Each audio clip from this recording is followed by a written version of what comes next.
हाँ sir, class का link भेजा है मैंने व्हाट्सएप पे, आपने देखा नहीं अभी। बच्चों को भेज दो, अगर बच्चों के व्हाट्सएप पे। हाँ हाँ हाँ, ओके। आदित्य, तुम्हारा दिल्ली आने का प्लान दिवाली के अराउंड का बनेगा? अच्छा, तो समृद्ध समृद्धि, आपका भी दिल्ली आने का प्लान 1-2 महीने बाद का रहेगा? ठीक ठीक ठीक ठीक ठीक। आप क्लास 12th में हो ना? ठीक। सार्थक, कनेक्शन में कोई प्रॉब्लम आ रही है क्या? ठीक है ठीक है ठीक है, ट्राई कर ले। माइक्रोफोन क्यों नहीं चल रहा तेरा? अगर लैपटॉप का खराब हो गया हो ना तो एक ईयरफोन यूज कर लो कोई। यूजुअली ईयरफोन वर्क कर जाते हैं, जो टेलीफोन वाले ईयरफोन होते हैं ना, मोबाइल वाले ईयरफोन जो होते हैं, वो दे ऑलवेज वर्क। आज हमको बात करनी है इलेक्ट्रिक फील्ड, बट 2 स्टूडेंट्स और ज्वाइन करने। ईयरफोन किस में से निकालेगा वो? अब तुम बोल सकते हो, तुम बोलोगे तो उसको सुनाई देगा, वो बोल नहीं सकता।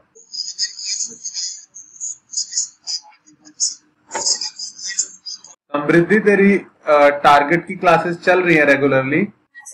कहां तक पहुंच गया उसमें सिलेबस? रे ऑप्टिक्स हो रहा है खत्म? मेरे भी 12th के बैच में ray optics combination of lens कराया था लास्ट क्लास। और वो लोग 12th का सिलेबस खत्म करा के क्या 11th शुरू कराएंगे रिवीजन?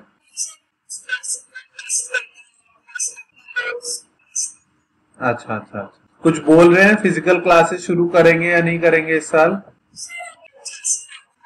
हाँ, कई स्टेट्स में हो गया है, दिल्ली में अभी नहीं हुआ है। दिल्ली में केसेस बहुत ज्यादा बढ़ रहे हैं ना। आई थिंक 10-15 दिन और लगेंगे अभी उसके बाद। हाँ, क्या पीजी के रूम में अभी तक पड़ा है सामान सब? अच्छा। समृद्धि, तुम लोग भी फ्लैट ही लोगे ना आके? नहीं, तुमने अपना दे रखा है? अभी कोई रहता है वहां? अच्छा अच्छा, हो गया। अब क्या किया तूने ये बता दे।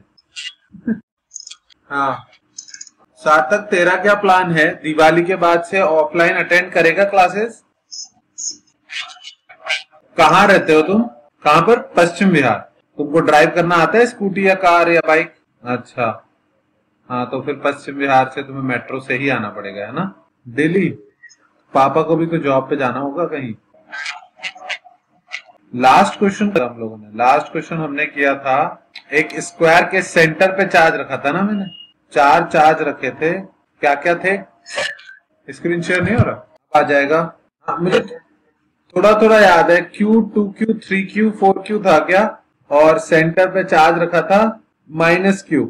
नहीं नहीं नहीं, ऐसा नहीं था।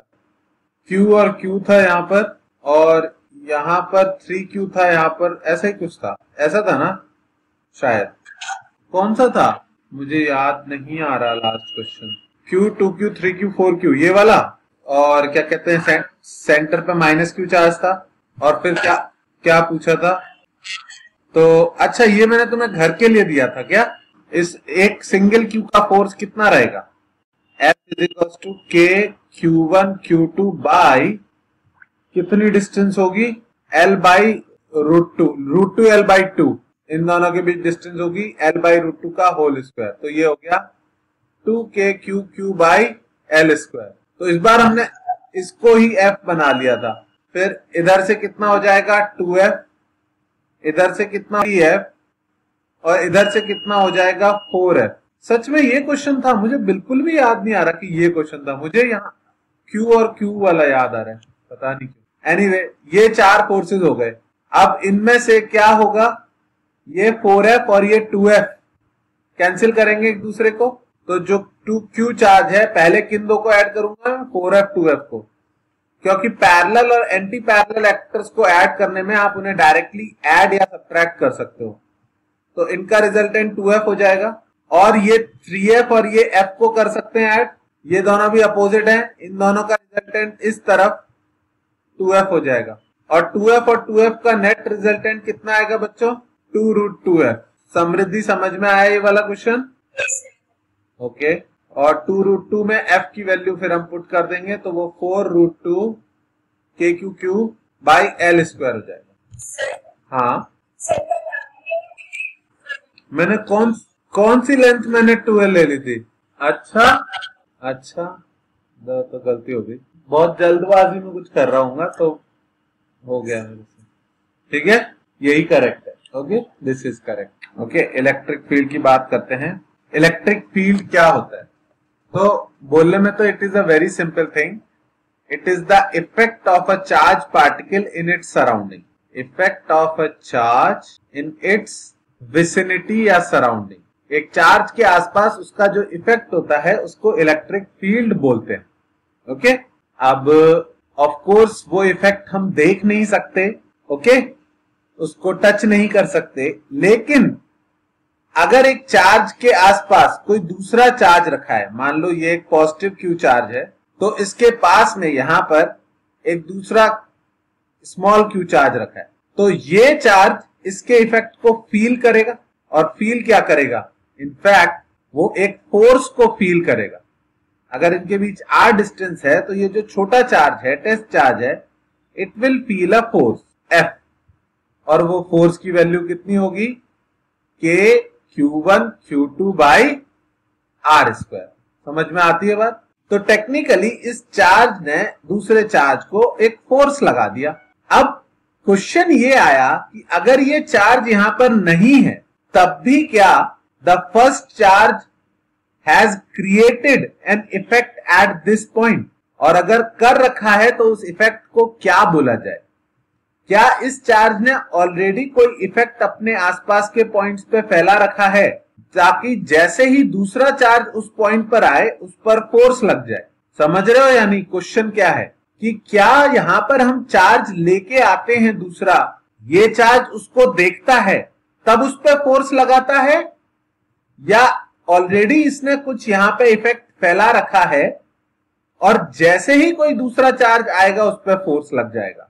तो द आंसर इज, यहां पर कोई दूसरा चार्ज हो या ना हो, every charge creates a effect around itself, और उस इफेक्ट को क्या बोलते हैं? Electric field. क्या ये बात समझ में आई? Of a charge particle in its vicinity is called electric field. जैसे जो सन है उसका इफेक्ट उसके अराउंड फैला हुआ है, सन के अराउंड कोई भी ऑब्जेक्ट आएगा वो तुरंत इल्यूमिनेट हो जाएगा, उस पर तुरंत लाइट पड़ेगी और वो दिखाई देने लगेगा। तो क्या उस ऑब्जेक्ट के आने के बाद सन ने उसके ऊपर लाइट फेंकी, या सन ऑलरेडी लाइट हर डायरेक्शन में फेंक रहा था? तो तुम्हारा आंसर होगा कि सर ऑलरेडी लाइट हर डायरेक्शन में जा रही थी। ऐसे ही एक पॉजिटिव चार्ज ऑलरेडी हर डायरेक्शन में इलेक्ट्रिक फील्ड मेंटेन करता है, अपने आसपास इलेक्ट्रिक फील्ड जनरेट करके रखता है, और जैसे ही कोई बाहर से चार्ज पार्टिकल वहां आता है उसके ऊपर इलेक्ट्रिक फोर्स अप्लाई हो जाता है। समझ में आई बात? फोर्स फील्ड, ठीक है, इफेक्ट है जो फोर्स को कॉज करता है। तुम में से किसी ने रिजॉइन किया क्या? तो आकांक्षा, आवाज आ रही है बेटा आपको मेरी? ओके, स्क्रीन दिखाई दे रहा है। आज हम लोग इलेक्ट्रिक फील्ड की बात कर रहे थे, तो मैंने बस अभी शुरू ही किया है, कुछ बताया नहीं है, थोड़ा कल वाला डिस्कस कर रहे थे, ठीक है? तो मैं ये बता रहा था, every charge particle creates an electric field in its vicinity. हर एक चार्ज पार्टिकल का एक इफेक्ट होता है। The effect of a charge particle in its vicinity is called electric field. तो मैंने एक एग्जाम्पल दिया था कि जब सन को हम कंसीडर करें, सन को अगर ऑब्जर्व करें, तो सन के आसपास के किसी भी रीजन में अगर आप एक ऑब्जेक्ट रखोगे तो उस ऑब्जेक्ट पे लाइट पड़ेगी, रिफ्लेक्ट होगी, और वो ऑब्जेक्ट सबको दिखने लग जाएगा। तो क्या ऑब्जेक्ट के आने के बाद सन ने उसके ऊपर लाइट डाली, या ऑलरेडी सन ने हर डायरेक्शन में लाइट क्रिएट कर रखी थी और जैसे ही ऑब्जेक्ट आया वो दिख गया हमको? तो आपका आंसर होगा कि sun has already emitted light rays in every direction, और उनके रास्ते में कोई भी ऑब्जेक्ट आएगा तो वो एल्यूमिनेट हो जाएगा। ऐसे ही एक चार्ज पार्टिकल अगर अकेला भी है, उसके आसपास कोई दूसरा चार्ज नहीं है, तब भी वो अपने से हर डायरेक्शन में दूर जाता हुआ एक इलेक्ट्रिक फील्ड जनरेट करता है। और जैसे ही कोई दूसरा चार्ज पार्टिकल उसकी विसिनिटी में आएगा, पॉजिटिव आएगा तो उस पर रिपल्सिव फोर्स लग जाएगा, और नेगेटिव आएगा तो उस पर अट्रैक्टिव फोर्स लग जाएगा।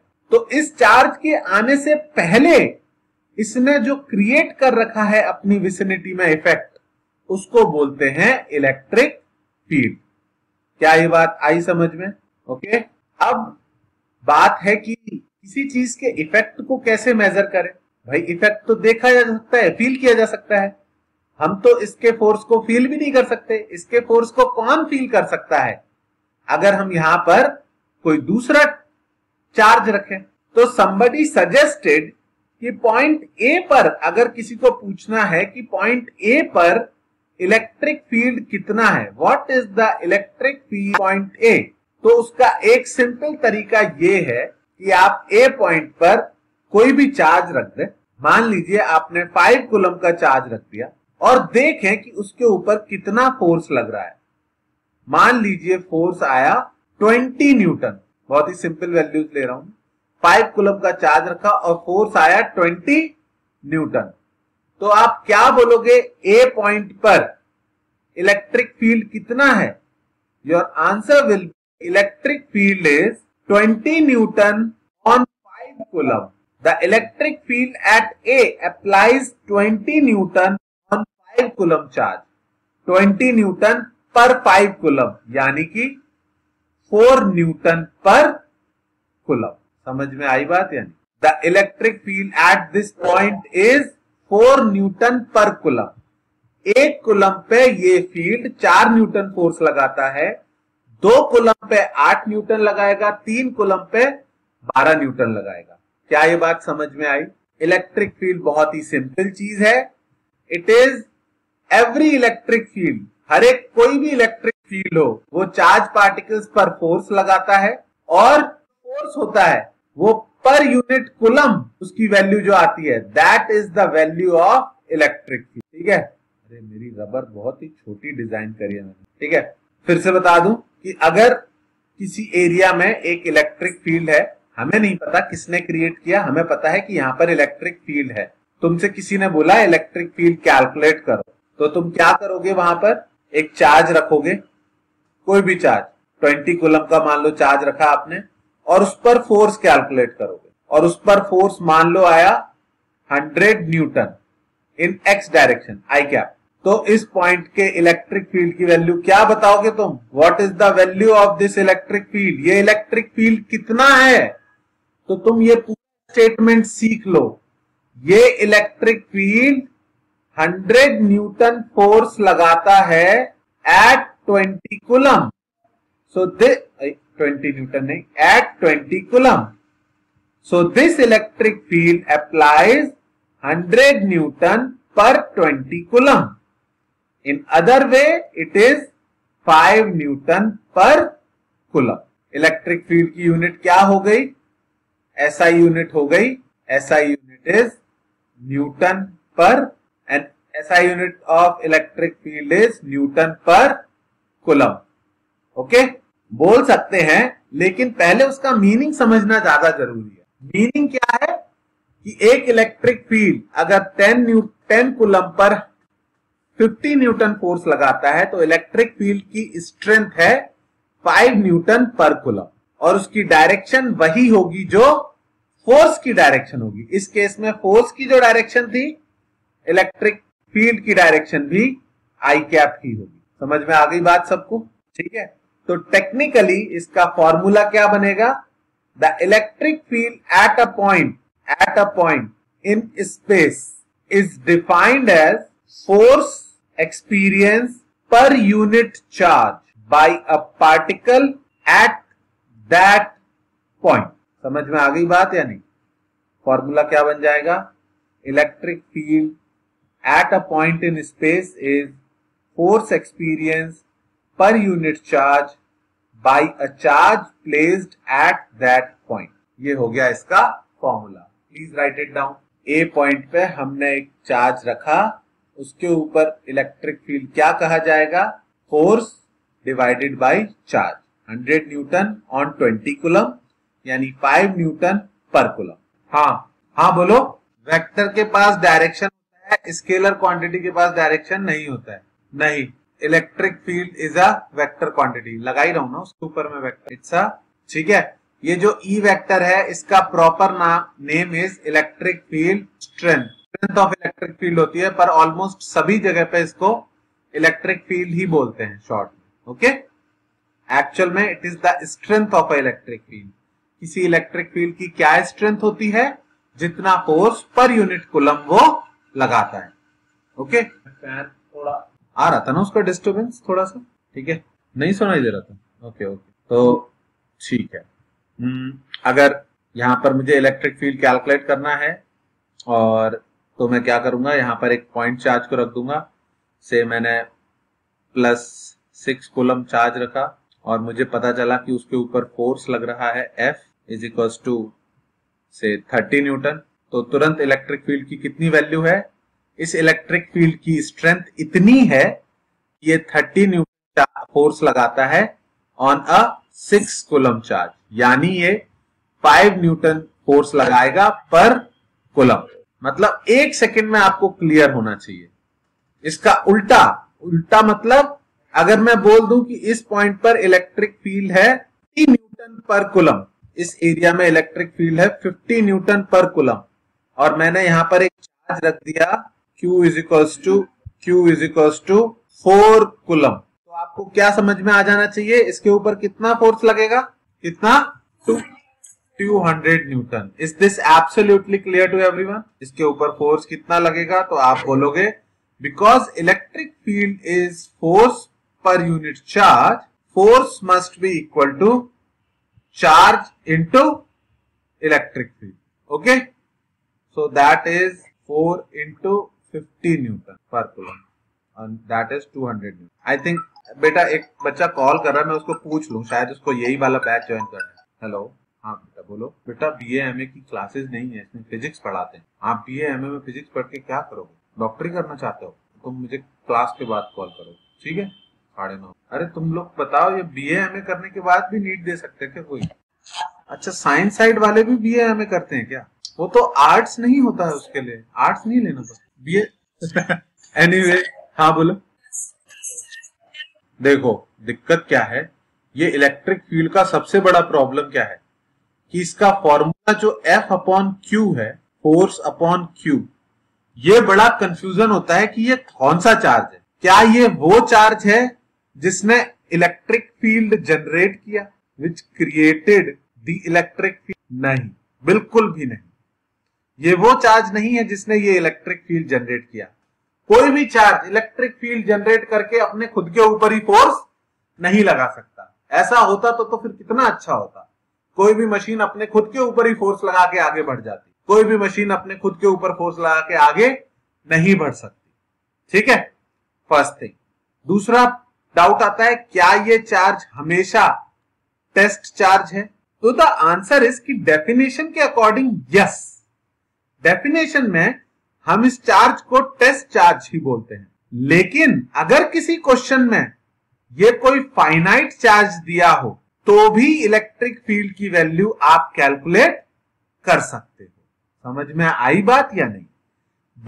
According to definition, to calculate electric field you should always put a test charge, and technically test charge is a very small charge। मैंने लास्ट क्लास में शायद बताया भी था कि इलेक्ट्रॉन से भी छोटा चार्ज होता है, मतलब हाइपोथेटिकल होता है।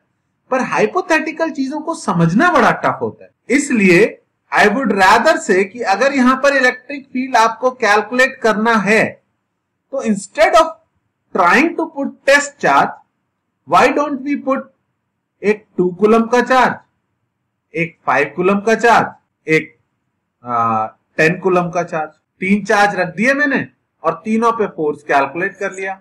मान लो इस पर फोर्स आया 10 न्यूटन, इस पे फोर्स आया 20 न्यूटन और इस पर फोर्स आया 30 न्यूटन। अगर ऐसा हुआ तो यहां पर इलेक्ट्रिक फील्ड कितना है? 3 न्यूटन पर कूलम। ये इलेक्ट्रिक फील्ड पर कूलम 3 न्यूटन फोर्स लगाता है।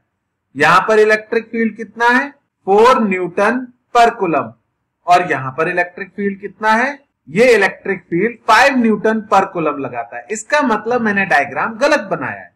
जहां पर इलेक्ट्रिक फील्ड ज्यादा है वहां पर मैं इलेक्ट्रिक फील्ड लाइंस थोड़ा डेंस बनाऊंगा, जहां कम है वहां दूर बनाऊंगा और जहां बहुत कम है वहां बहुत दूर बनाऊंगा।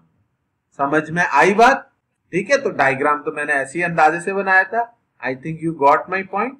जहां पर इलेक्ट्रिक फील्ड ज्यादा स्ट्रांग होगा वहां पर इलेक्ट्रिक फील्ड लाइंस ज्यादा एक दूसरे के आसपास होंगी।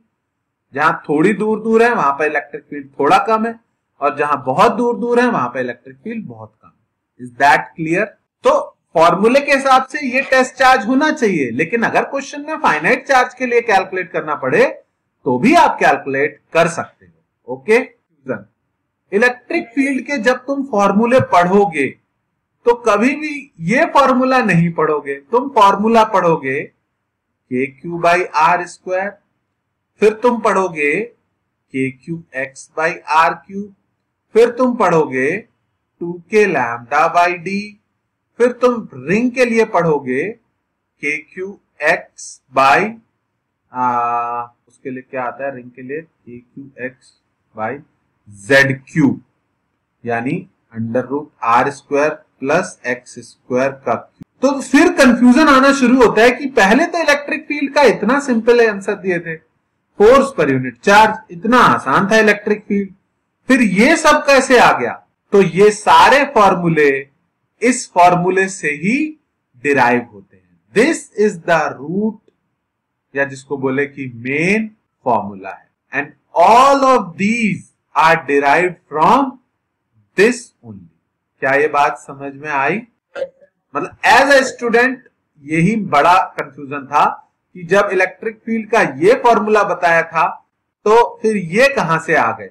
तो ये फॉर्मूला तो सिर्फ तभी यूज कर पाएंगे ना जब फोर्स पता हो और चार्ज की वैल्यू पता हो। जब फोर्स हो ही ना या चार्ज प्रेजेंट ही ना हो तब क्या करोगे? तब एक हाइपोथेटिकल टेस्ट चार्ज रखोगे, उस पर फोर्स लगाओगे और फोर्स को चार्ज के वैल्यू से डिवाइड करोगे। समझ में आई बात या नहीं? ठीक है, ठीक है, तो यू कैन नोट डाउन अगर तुम्हें कुछ काम का लगे।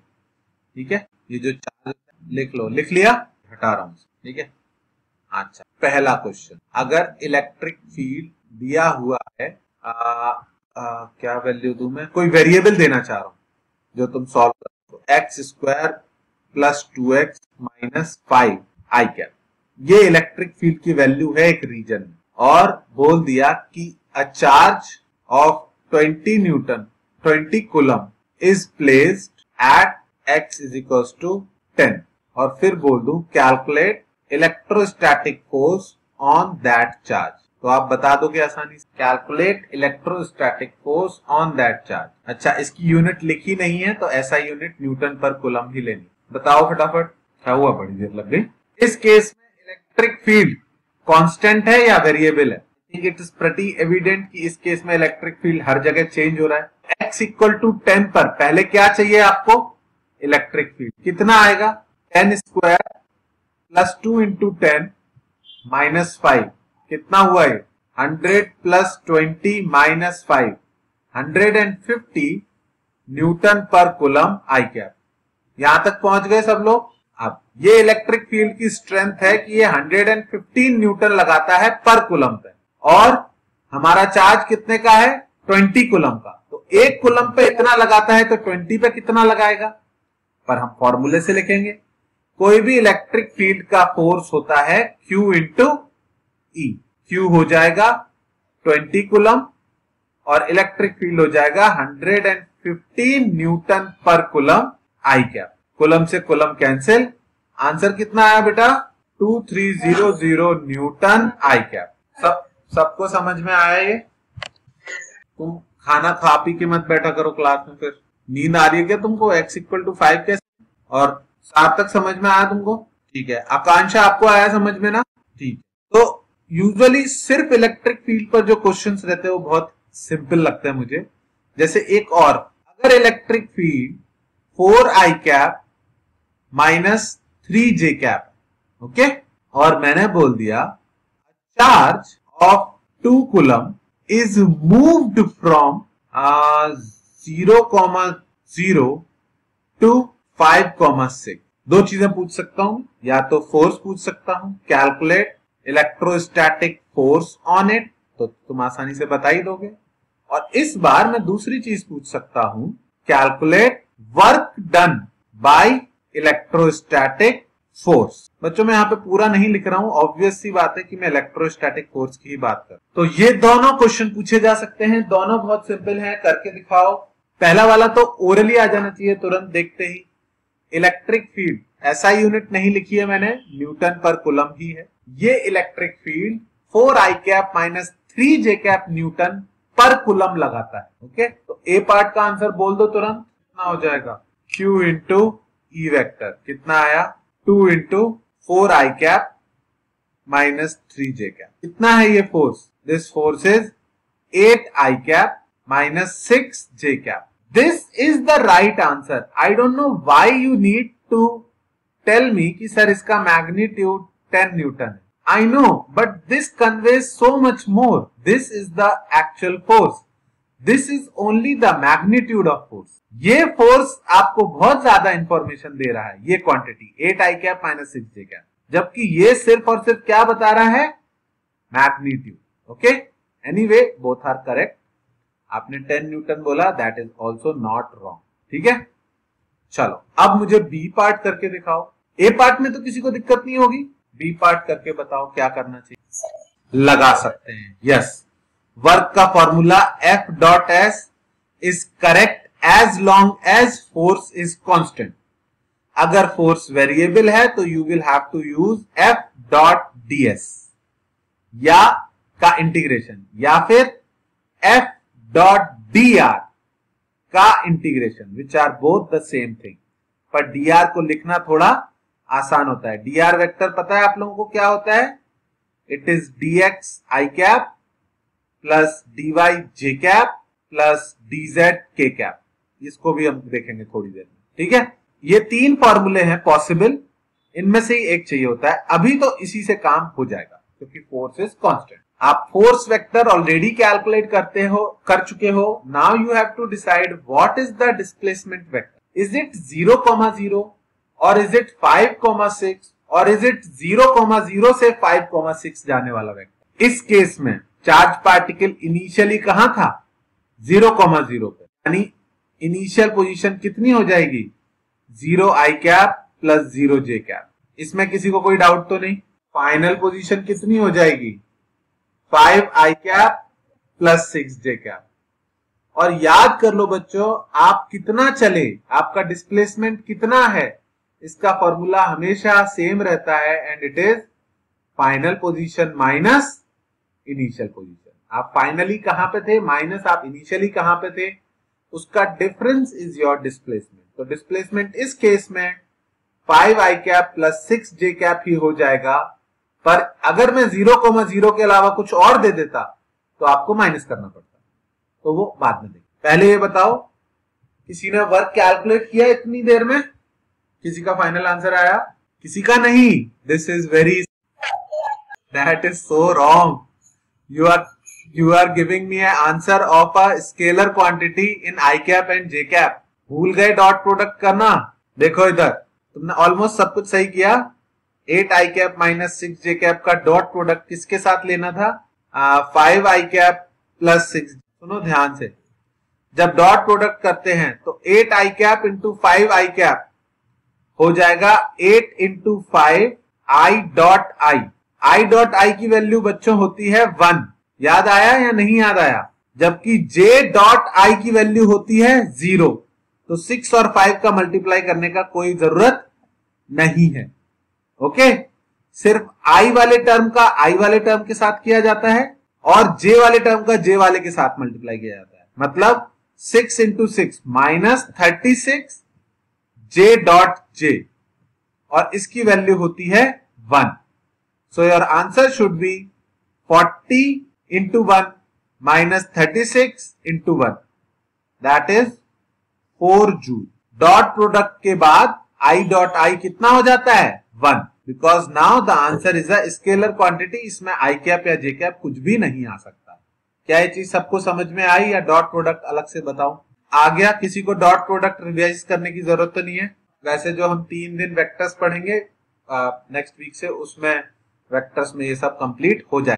ठीक है, तो अभी के लिए चलो चलने देते हैं इसको, और इसीलिए मैंने 3 दिन 11th रखा है ताकि उधर का पोर्शन भी मैं फटाफट करा सकूं। दूसरा क्वेश्चन, अगर ये मैं कुछ ऐसा बोल दूं कि जो इलेक्ट्रिक फील्ड है वो एक्स आई कैप प्लस वाई जे कैप, ओके, एक्स आई कैप प्लस वाई जे कैप है, this is also a variable, समझते हो, एक्स, और चेंज कर देता हूं, एक्स स्क्वायर आई कैप प्लस वाई स्क्वायर जे कैप है इलेक्ट्रिक फील्ड की वैल्यू, ठीक है। तो इसका मतलब हर एक पॉइंट पर इलेक्ट्रिक फील्ड की वैल्यू अलग अलग है। अब अगर मैं बोलूं a charge of 6 coulomb is at 3,4, calculate net electrostatic force on it, फटाफट बताओ answer. This is the easy part, okay, ध्यान रखना, नेट फोर्स ऑन इट। 3,4 पे एक चार्ज पार्टिकल रखा है, इस पर नेट फोर्स कैलकुलेट कर। सबसे पहले हम कैलकुलेट करेंगे इलेक्ट्रिक फील्ड एट 3,4। 3,4 पर इलेक्ट्रिक फील्ड की क्या वैल्यू आएगी, एक्स स्क्वायर है तो एक्स की वैल्यू है 3 square I plus 4 square J cap, that means उस पॉइंट पर इलेक्ट्रिक फील्ड है 9 I cap plus 5 J cap, oh 25, 9 I cap plus 16 J cap, okay. अब मुझे फोर्स कैलकुलेट करना है, तो इलेक्ट्रिक फोर्स कितना होता है, जो भी चार्ज रख रहे हैं charge into that will be 6 into 9 I cap plus 16 J cap, समझ में आया सबको। 9 6 is 54 I cap, 6 is 96 J cap, आई बात समझ में, ओके, ठीक है, चलो हटाते हैं, हटाऊं इसको। अब देखो इलेक्ट्रोस्टैट्स में कभी कभी मैकेनिक्स ऐड करके क्वेश्चन पूछते हैं, कभी कभी नहीं, इनफैक्ट लास्ट 5 ईयर्स में 3 क्वेश्चन आ चुके हैं ऐसे, एक कार का आया था, एक पेंडुलम वाला आया था, और एक और कोई क्वेश्चन था, ऊपर से नीचे प्रोटॉन गिर रहा है, फिर उल्टा कर दिया इलेक्ट्रिक फील्ड, फिर इलेक्ट्रॉन गिर रहा है, कुछ इस तरह से था, मुझे एग्जैक्ट क्वेश्चन नहीं याद, पर समथिंग लाइक दिस। एक एम मास की बॉल है और उस पर कुछ चार्ज दे दिया प्लस क्यू, देखा हुआ है क्वेश्चन, और फिर right side electric field switch on कर दिया, ठीक है, सारी वैल्यूज दे देता हूं मैं, एम है 2 kg, क्यू है 5 कूलम, और ई है, ई हमको पता नहीं है एक्चुअली, नहीं ई पता है, ई है 4 न्यूटन पर कूलम, ठीक है। और क्वेश्चन पूछा calculate the angle made by string, कौन सी स्ट्रिंग, ये है स्ट्रिंग, और जब तक कुछ नहीं बोला है स्ट्रिंग को आपको कैसा लेना है, massless, string with vertical at equilibrium, question समझ में आया। जैसे ही इलेक्ट्रिक फील्ड स्विच ऑन किया, इस पर राइट साइड फोर्स लगने लग जाएगा, तो स्ट्रिंग टेढ़ी होने लग जाएगी, पूछा है वो कितना एंगल बनाएगी with the vertical at equilibrium, जरा सॉल्व करके दिखाओ। तो जो क्वेश्चन सॉल्व करो, I will be back in 30 seconds.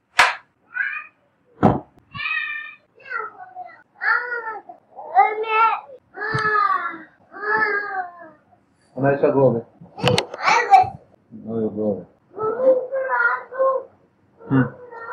हाँ भाई, आंसर आया किसी का।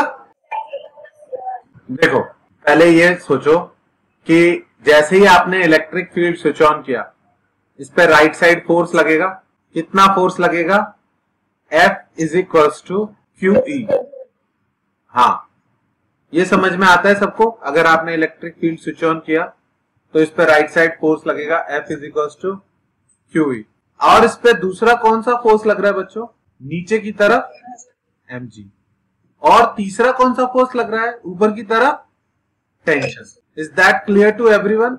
राइट नाउ इस पे ऊपर और नीचे तो फोर्सेस हैं, ऊपर और नीचे तो हैं फोर्सेस, लेफ्ट में फोर्स नहीं है, तो ये राइट साइड वाला फोर्स इसको आगे ले जाएगा, इस तरह से ले जाएगा या नहीं। आगे ले जाने से क्या होगा बच्चों, जैसे जैसे ये आगे जाएगा, अब किसी एंगल पे जाने के बाद अब इसका जो टेंशन फोर्स है वो ऊपर की तरफ नहीं, समझ रहे हो, अब इसका टेंशन फोर्स एक एंगल पर आ गया।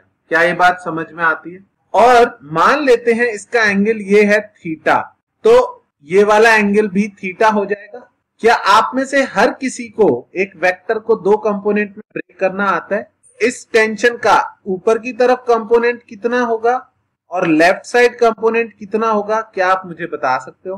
टी कॉस थीटा लिख रहा हूं मैं, चलेगा चलेगा अगर एफ माना है तो, और इस तरफ टी साइन थीटा, क्या ये सबको समझ में आ गया? इतना ड्रॉ करने के बाद 1 सेकंड के लिए आप इस टी को भूल जाइए, क्यों? कि इसकी जगह आपने इसके 2 कंपोनेंट बना दिए। अब ध्यान से देखो, इक्विलिब्रियम की बात कर रहे हैं। इक्विलिब्रियम पर नेट फोर्स क्या होता है?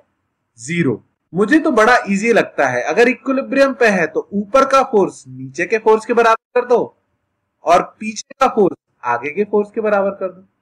आई बात समझ में या नहीं? तो पीछे का फोर्स है टी साइन थीटा, वो किसके बराबर कर दो, और ऊपर का फोर्स है टी कॉस थीटा, वो किसके बराबर कर दो? mg। इन दो इक्वेशन को सॉल्व करना एकदम अच्छे से सीख लो।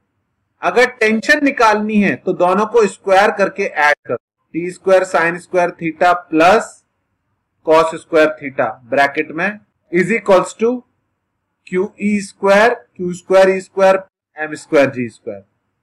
ये sine square theta plus cos square theta 1 हो जाएगा, ये सबको पता है। तो टी स्क्वायर की वैल्यू ये आ गई। हाँ बोलो बोलो बोलो। कर सकते हैं, मैं बताने ही वाला था। ये ऐसा कब करना है? जब टेंशन कैलकुलेट करनी हो। उसकी वैल्यू आ जाएगी under root Q square E square plus M square G square. पर इस क्वेश्चन में मैंने टेंशन नहीं पूछा था। इस क्वेश्चन में क्या पूछा था? थीटा।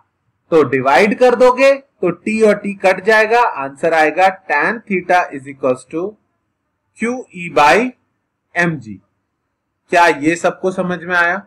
ये क्वेश्चन मतलब ये पर्टिकुलर फ्री बॉडी डायग्राम इतनी तरह के क्वेश्चन में आ सकता है, न्यूटन्स लॉज ऑफ मोशन में, वर्क पावर एनर्जी में, सर्कुलर मोशन में और इलेक्ट्रोस्टैटिक्स। इसको बहुत अच्छे से समझ लो। ओके, tan थीटा की वैल्यू आई। tan थीटा कैसे सॉल्व करेंगे? क्यूई की वैल्यू डालेंगे, आएगा 5 into 4, mg की वैल्यू डालेंगे, आएगा 2 into आगे हो जाएगा 1। tan थीटा 1 कितने एंगल पे होता है बच्चों? वेरी गुड, समझ में आया सबको? नोट डाउन, थोड़ा सफाई से नोट डाउन करना, ठीक है? भले ही 2 बार बनाना पड़े फिगर। ये पर्टिकुलर एफबीडी बहुत इंपॉर्टेंट है। बहुत सारे केसेस में कार के अंदर पेंडुलम टंगा होता है और कार एक तरफ एक्सेलरेट करने लग जाती है, तब भी सेम एफबीडी बनता है। कॉस थीटा एमजी के बराबर होता है और T sine theta mass into acceleration के बराबर होता है। बच्चों, मेरे क्लास के नोट्स के क्वेश्चंस आपको दोबारा सॉल्व करने पड़ेंगे, ओके, बिना सॉल्यूशन। अगर आप नहीं करोगे तो you will be in a false hope कि आपको सारे क्वेश्चंस आते हैं। डन? सार्थक लिख रहा है। There was one more student, I forgot to add him. बच्चों, मैंने बताया हुआ है ना, इस बैच में मैक्सिमम 8 स्टूडेंट्स ही अलाउ करूंगा। अगर किसी का कोई पढ़ने वाला दोस्त है तो यू कैन रिकमेंड हिम, उसके बाद लॉक कर दूंगा इस साल के लिए। 8 is like the maximum number I can talk to in online class. हटाऊं इसको। नेक्स्ट क्वेश्चन इस बार आपको सॉल्व करना है और मुझे 2 चीजें पूछनी है। पेंडुलम है, मास m, चार्ज q, सेम ही है situation. Electric field E on किया, मास है 4 kg और चार्ज है 2 कूलम और इलेक्ट्रिक फील्ड स्विच ऑन किया हमने 10 न्यूटन पर कूलम। ओके, एक सेकंड, नहीं, मुझे कुछ ऐसा एंगल चाहिए। इलेक्ट्रिक फील्ड बच्चों है इस बार 20/√3 न्यूटन पर कूलम। ओके, ठीक है। पहला पार्ट है calculate angle theta at equilibrium और दूसरा पार्ट है calculate maximum angle made by string with the vertical when the electric field is switched on. तुम मुझे पहले पार्ट का आंसर बताओ तो मैं दूसरा पार्ट समझा दूंगा। अभी तो तुम्हें फॉर्मूला ही याद होगा, तुमने दोबारा एफबीडी तो बनाया नहीं होगा क्योंकि तुम आलसी हो है ना। ये बहुत ही गलत आदत है। तुम्हें एग्जाम में थोड़ी याद रहेगा तो तुरंत फटाफट आदत डालो ना, टफेस्ट जॉब की आदत डाल लो तो वो इजी लगने लग जाएगा। मैं हर बार बनाता हूँ, मेरे स्टूडेंट नहीं बनाते। ये theta, T cos theta, T sine theta, मतलब मैं इतनी बार बनाता हूँ, स्टूडेंट्स नहीं बनाते मेरे, ठीक है। तो ऑब्वियसली tan थीटा का फॉर्मूला चेंज तो नहीं हो जाएगा तुरंत, वही आएगा Q E by M G and इस in this one I think it will come out to be 1/√3। Akanksha answer आया आपका tan theta 1/√3, theta equals to 30 degree. Okay, हाँ, 0, 1/√3, 1 रूट और इंफिनिटी, tan थीटा की ये वैल्यूज होती है, ठीक है। कोर्स आपको याद होनी चाहिए। एनीवे, तो ये 30 डिग्री पर बच्चों इसका इक्विलिब्रियम आ जाएगा, ठीक है। मतलब ये इलेक्ट्रिक फील्ड इसको टांग के किस पे रख सकता है? 30 एफबीडी बना रहा हूं, फिगर देख लिया आपने। तो एट 30 डिग्री ये पूरी तरह किसमें आ जाएगा, इक्विलिब्रियम में 30 डिग्री पर सारे फोर्सेस कट जाएंगे और नेट फोर्स 0 हो जाएगा और ये यहां पे रुका रहेगा। लेकिन इसके पार्ट का आंसर क्या होगा, जब मैंने पहली बार इलेक्ट्रिक फील्ड स्विच ऑन किया, जब मैंने पहली बार इलेक्ट्रिक फील्ड स्विच ऑन किया, तो क्या ये यहां से मूव करके यहां पे जाके रुक जाएगा, बिल्कुल भी नहीं। यहां पर फोर्स क्या है, इस पे 0 है, यानी this is the equilibrium position. और जब भी बॉडी को इक्विलिब्रियम पोजीशन में एक तरफ से छोड़ते हैं तो वो इक्विलिब्रियम पोजीशन के दूसरी तरफ जाती है सेम एंगल तक और फिर वापस आती है। तो द सेकेंड पार्ट क्या है, calculate maximum angle made by the string with the vertical when the electric field is switched on. इसका आंसर क्या होगा, 60 डिग्री। ये बात आपको समझ में आई, मैं समझाता हूं। एक स्प्रिंग से एक ब्लॉक टांगा आपने, मान लो जब स्प्रिंग 1 सेंटीमीटर स्ट्रेच्ड है उस टाइम पर ब्लॉक क्या हो गया, इक्विलिब्रियम में आ गया। आपने स्प्रिंग से एक ब्लॉक टांगा बच्चा, ये स्प्रिंग की नेचुरल लेंथ थी, आपने इससे एक ब्लॉक कनेक्ट किया और धीरे धीरे स्प्रिंग को नीचे लेके आए और इस पॉइंट पर क्या आ गया, इक्विलिब्रियम। इस पॉइंट पर मान लो स्प्रिंग कितना खुली हुई थी, x डिस्टेंस। तो अब एक दूसरी सिचुएशन समझना जिसमें आपने स्प्रिंग से ब्लॉक टांगा जब वो नेचुरल लेंथ पे थी और झटके से इस ब्लॉक को छोड़ दिया, तो क्या ये यहां से आके यहां पर रुक जाएगा या नीचे तक जाएगा 2x डिस्टेंस और फिर वापस आएगा और फिर नीचे तक जाएगा और SHM करेगा और धीरे धीरे धीरे आके थोड़ी देर बाद इस पोजीशन। क्या ये बात समझ में आई आपको या नहीं? आप सुनो ध्यान से, ये चीज नहीं समझ में आती है लोगों को, ठीक है।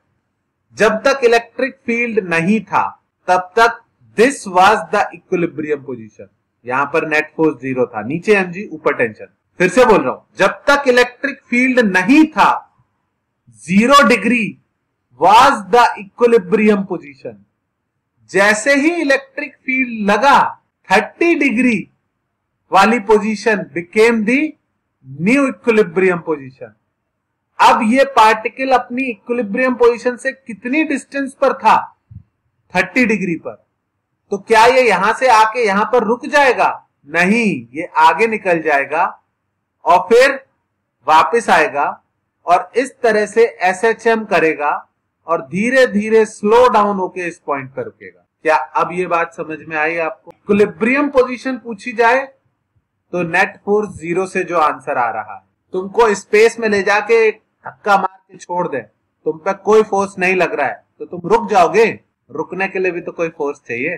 समझ में आई बात? तो इस यहां पर किसका इफेक्ट ज्यादा था, QE का, तो ये ऊपर गया।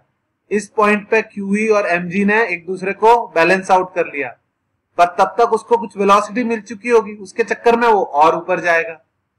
फिर mg का इफेक्ट ज्यादा हो जाएगा तो वापस नीचे आएगा। इक्विलिब्रियम पोजीशन 30 डिग्री है, पर अगर 0 पे छोड़ोगे तो 60 तक जाएगा, फिर वापस 30 तक, फिर नीचे आएगा 0 तक, फिर ऊपर जाएगा, फिर नीचे आएगा। पर एयर फ्रिक्शन की वजह से धीरे धीरे एनर्जी लॉस हो जाएगी और फिर 30 डिग्री पे रुक जाएगा। क्या ये बात सबको समझ में आई? ठीक है, मतलब इसका एक बहुत सिंपल एग्जांपल ये है कि अगर कोई इलेक्ट्रिक फील्ड नहीं है और एक पेंडुलम लटका हुआ है तो इक्विलिब्रियम पोजीशन पर थीटा कितना है, 0।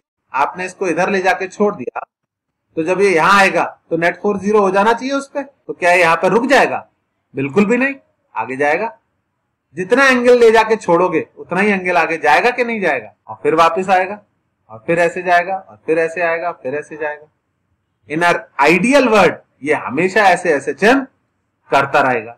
इन a real world air friction की वजह से एनर्जी लॉस हो जाएगी और थोड़ी देर बाद यहां पर आके रुक जाएगा। Is this thing absolutely clear to everyone now?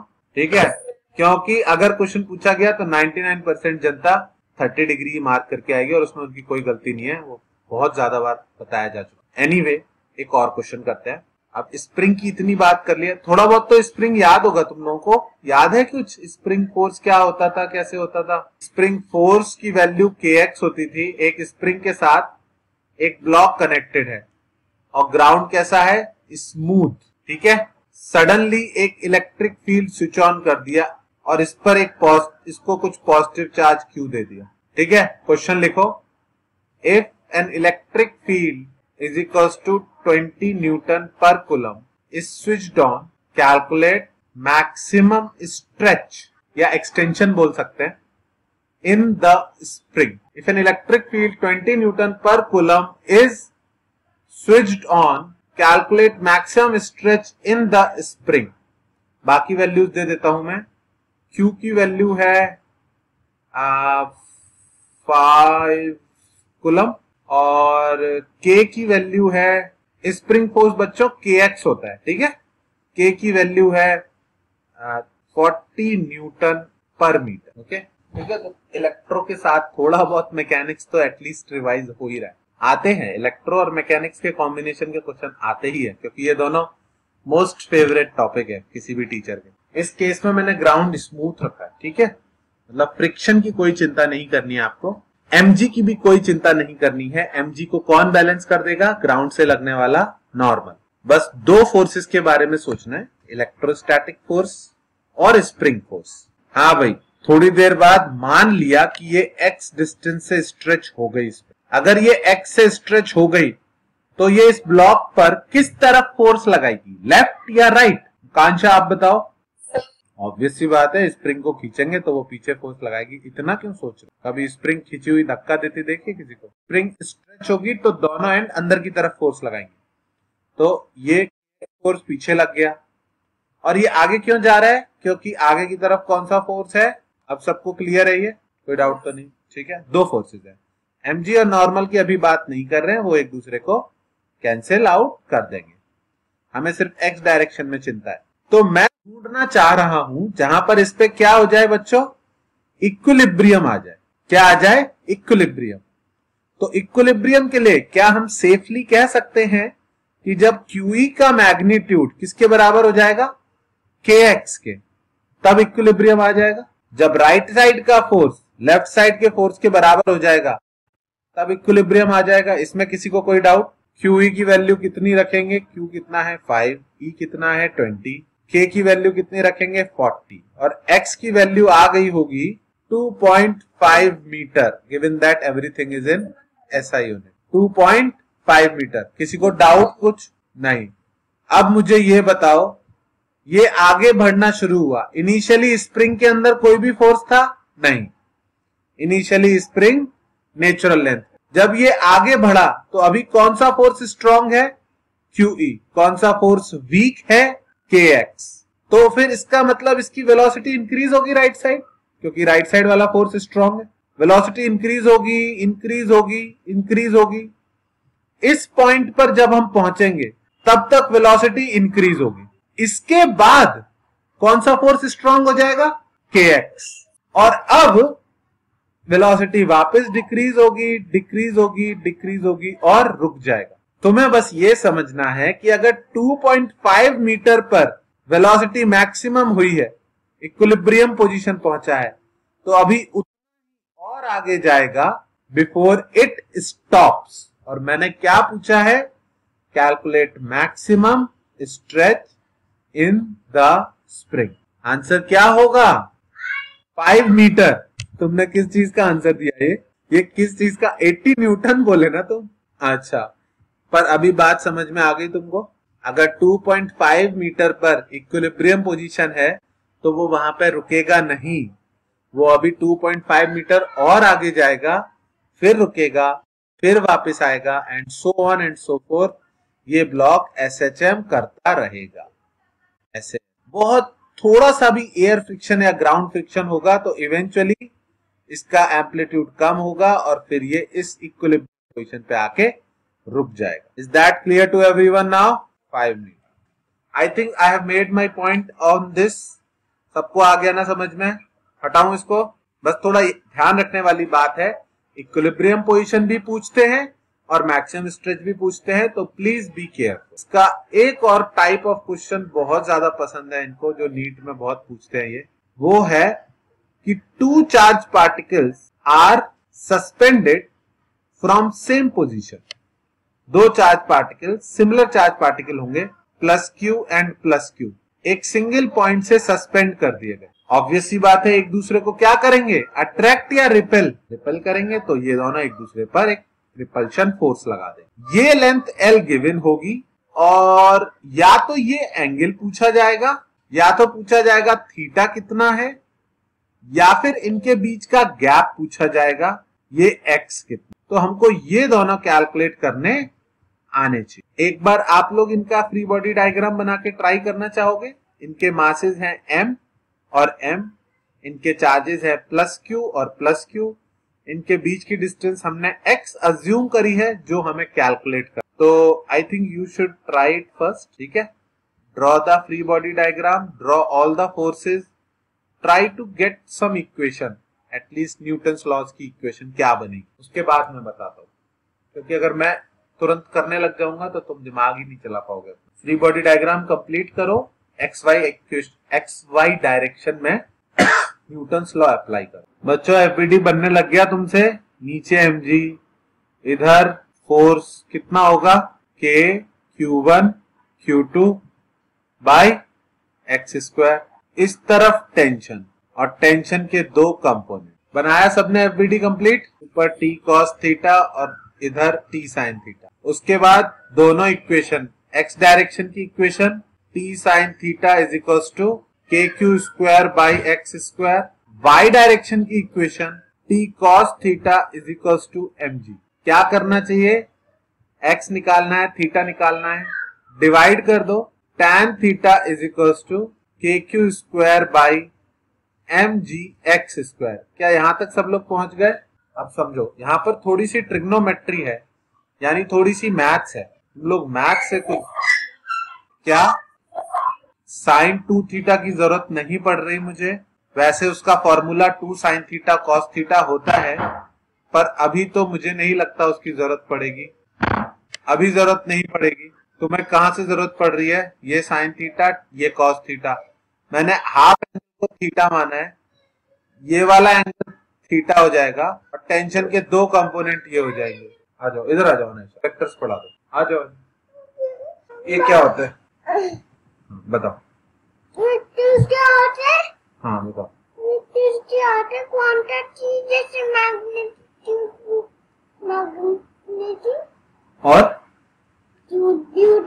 और क्या होता है? डायरेक्शन, डायरेक्शन भी होता है। और न्यूटन्स थर्ड लॉ क्या होता है? Every action equal to opposite reacts. और वर्क एनर्जी थ्योरम क्या होता है?